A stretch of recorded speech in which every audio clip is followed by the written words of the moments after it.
वो जब जब मंच पर चढ़ते हैं, फिल्मी संवाद करते हैं, वो माफियाओं को, वो बाहुबलियों को, वो गुंडों को, मवालियों को और तो और जो शोधे हैं उन्हें मिट्टी में मिलाने का दावा करते हैं।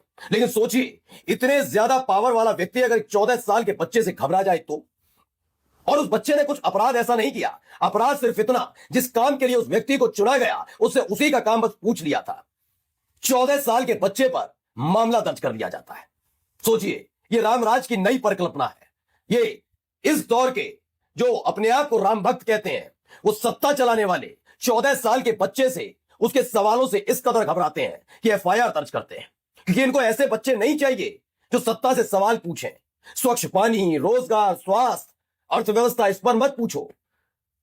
इस पर पूछो कि धर्म का झंडा उठाकर कहां तमाशा कर रहा है ना? वरना उस 14 साल के बच्चे के सवालों से घबराकर उस पर एफआईआर नहीं होती।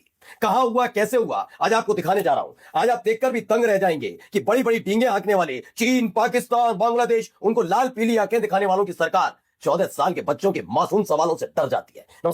14 साल का बच्चा क्या जानता होगा? इतना ही ना कि उसका अधिकार क्या क्या है, बस वो अधिकार के बारे में पूछ लेगा तो एफआईआर दर्ज हो जाती है। बच्चे की जरा चेहरा देखिए, ये बच्चा है। खबर क्या है, खबर जरा पढ़िएगा पहले। Breaking, police case filed against 14-year-old boy Ashmit Gautam from Lucknow. इस 14 साल के बच्चा जो अश्मित गौतम है, उसके खिलाफ एफआईआर दर्ज की जाती है। क्यों? क्योंकि यह बच्चा कुछ सवाल पूछना चाहता था, वो सवाल जिस काम के लिए इन नेताओं को चुना जाता है। मैं आपको बता दूं, कोई अपनी जेब से खर्च करके, कोई मठों से लाकर पैसा खर्च नहीं करता, जनता पर नहीं खर्च करता। कोई अपने सरकारी धन्ना सेठों के जेब से पैसा निकालकर इस देश में नहीं लगाता।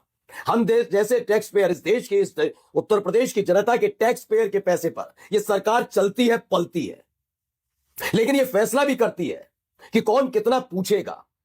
अमूमन यह होता है कि जो पैसा खर्च करता है वो आदेश देता है, लेकिन यहां उल्टा है, जो पैसा देता है वो आदेश की पालन करेगा, इनके सामने सिर झुकाकर रहेगा, सवाल नहीं पूछेगा। सवाल पूछने के एवज में उसके खिलाफ मामला दर्ज होगा। हां, उठाओ ना झंडा, उठाओ ना कांवड़, चल दो और काटो उत्पात। कोई एफआईआर दर्ज हो भी जाए तो आसानी से छूटोगे भी और भविष्य बन सकता है। यही ना? क्या जुर्म है इस बच्चे का, बताऊं? चलिए शुरू करता हूं आपके सामने।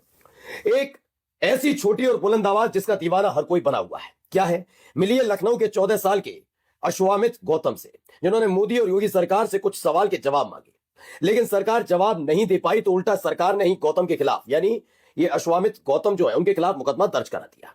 14 साल के बच्चे अश्वामित गौतम लखनऊ के रहने वाले हैं। वे अंबेडकर और चे गुवेरा और नेल्सन मंडेला और सभी महापुरुषों को पढ़ते हैं। बस पढ़ाई लिखाई तो नहीं चाहिए। ये सरकार किसकी है?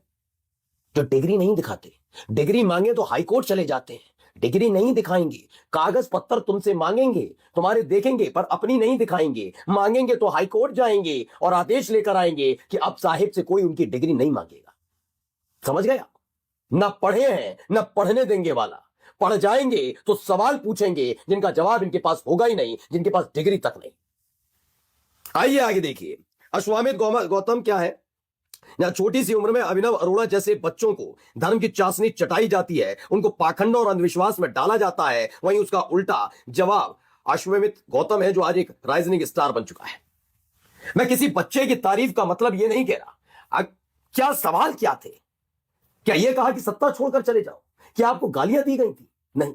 एक 14 साल के बच्चे से घबराते हो और कहते हो बाहुबली और माफियाओं को मिट्टी में मिला देंगे। और क्या सवाल? जिस काम के लिए चुने गए हो इसलिए नहीं पूछे? क्या पूछे आपके बारे में? आम काट कर खाते हो या चूस कर? बटुआ रखते हो कौन सा? 3 बजे उठ जाते हो और पता नहीं क्या करते हो? एनर्जी कहां से लाते हो? टॉनिक कौन सी पीते हो? ये सवाल पूछने चाहिए। बताओ ना हुक्मरान, यही पूछ लेते हैं। फिर किसी पर एफआईआर दर्ज नहीं होगी। बता, इस बच्चे की गलती है तो बताते ना जाकर कि तुम्हें धर्म का झंडा उठाना है, तुम्हें मस्जिदों के सामने नारे लगाने हैं, तुम्हें उत्पात काटना है, तुम्हें कांवड़ लेकर जाना है। कोई रोके तो गाड़ियां फूंक देनी है, तोड़ देनी है, छोड़ना किसी को नहीं है। ये सिखाते ना, बच्चा है, शायद सीख जाता। आइए अगली खबर देखिए। दोनों एक स्टाइल लिखते हैं, दोनों बच्चे लगभग एक ही उम्र के हैं, फर्क सिर्फ सोच का है। एक ये भाई साहब जिनके साथ नितिन गडकरी साहब खड़े हैं, क्या इस बच्चे के साथ किसी हिम्मत है किसी बीजेपी के नेता और मंत्री विधायक की फोटो खिंचवाए? नहीं, सवाल पूछ लेता है ना बच्चा, सवाल नहीं पसंद, हमें ये चाहिए दूसरा वाला जो अपना स्कूल ना जाए लेकिन ये फालतू की हरकतें करता रहे। आइए, एक तरफ अश्मित गौतम है जिसने सरकार से बस इतना पूछा, शिक्षा रोजगार मिले, सड़क ठीक हो, पानी मिले, बिजली हो, हवा साफ हो। इनाम क्या मिला? FIR और जेल। दूसरी तरफ अभिनव अरोड़ा, सरकार का प्रोपेगेंडा, अंधभक्ति, पाखंड, नफरत और झूठ सब परोसा। इनाम मंत्री से सम्मान, वो भी नितिन गडकरी के हाथों। सोचिए, जो कलम कॉपी किताब से सवाल करेगा उसे जेल, और जो अंधभक्ति और झूठ फैलाएगा उसे पुरस्कार। यह सिर्फ दो बच्चों की कहानी नहीं है, यह आज के भारत की प्राथमिकता का आईना है। सवाल अपराध है और चापलूसी राष्ट्र सेवा। अगर ये कोई और बड़ा कर रहा होता तो मैं सोच भी सकता था वो एजेंडाधारी है। हो सकता है समाजवादी पार्टी का हो सकता है कांग्रेस का हो। 14 साल के बच्चे से घबराते हो और तुम माफिया को मिट्टी में मिलाओगे। माफिया को हां मिलाते हो, जो तुम्हें पसंद नहीं बस उनको, वरना आज भी उत्तर प्रदेश माफिया मुक्त नहीं है। कोडीन कफ सिरप वाले मामले में योगी आदित्यनाथ की तरफ से की गई कार्रवाई पूरे देश ने, पूरे विश्व ने देख ली कि जिसने परतें खोली आज वो जेल की सलाखों के पीछे है, और जिसका नाम लेकर परतें खोली वो आज भी मौज काटता है। माफिया मुक्त करोगे। ये भेष सिर्फ संतों का पहनने से कोई संत नहीं हो जाता, काम करना पड़ता है, दिखाना पड़ता है। नहीं, सवाल मत पूछना इस सरकार में। आइए अगला देखिए, इन्होंने क्या कहा था, क्या पूछा था, जरा सुनिए। अभी जो सोशल मीडिया पर घटनाक्रम गुजरा है उसे देखकर एक बात जरूर साबित हो गई है कि रटने वाले तोतों की कीमत आज भी उतनी ही है जितनी पहले हुआ करती थी। धार्मिक दृष्टिकोण से करोड़ों में और सामाजिक दृष्टिकोण से 2 करोड़। आप भले ही धर्म का लेप लगाकर फूल मालाएं पहनाओ, लेकिन समाज के लिए इनका योगदान शून्य ही रहने वाला है, क्योंकि अब ना ही मंत्रों से खाना आता है और ना ही शत्रुओं को हराया जा सकता है। अभी मैंने पढ़ा जैसे देवव्रत महेश रेखे ने अपने पिताजी के सानिध्य में 5 साल की उम्र से 19 साल की उम्र तक यजुर्वेद के 2000 मंत्रों को रटकर उन मंत्रों को दंड क्रम से 50 दिनों में पूरा किया। ऐसा ही 200 साल पहले वेद मूर्ति नारायण शास्त्री देव ने भी किया था, और इससे पहले भी 2 लोगों ने किया था इस क्रम में। और बहुत सारी रिसर्च करने के बाद मुझे पता चला कि ये सभी लोग पृथ्वी पर एक गुरुकुल में शिक्षण का कार्य करते हुए चले गए। इनमें से कोई भी आइंस्टाइन, ओपेनहाइमर और अब्दुल कलाम नहीं बना। और अभी जिस तरह से हमारे देश के प्रधानमंत्री से लेकर उत्तर प्रदेश के मुख्यमंत्री तक धर्म प्रचारक बनकर देवव्रत महेश रेखे को सम्मान देने में लगे हैं, ऐसा इन्होंने कभी भी किसी भी कला, खेल या फिर विज्ञान के क्षेत्र में काम करने वाले। बस यही तो अपराध है, यही सब नहीं करना। बताना है कि बाबा ने अगर रोजगार नहीं दिया तो हमारे देश के लोगों को NRI बनाया, उत्तर प्रदेश के लोगों को इजराइल भेजा रोजगार के लिए।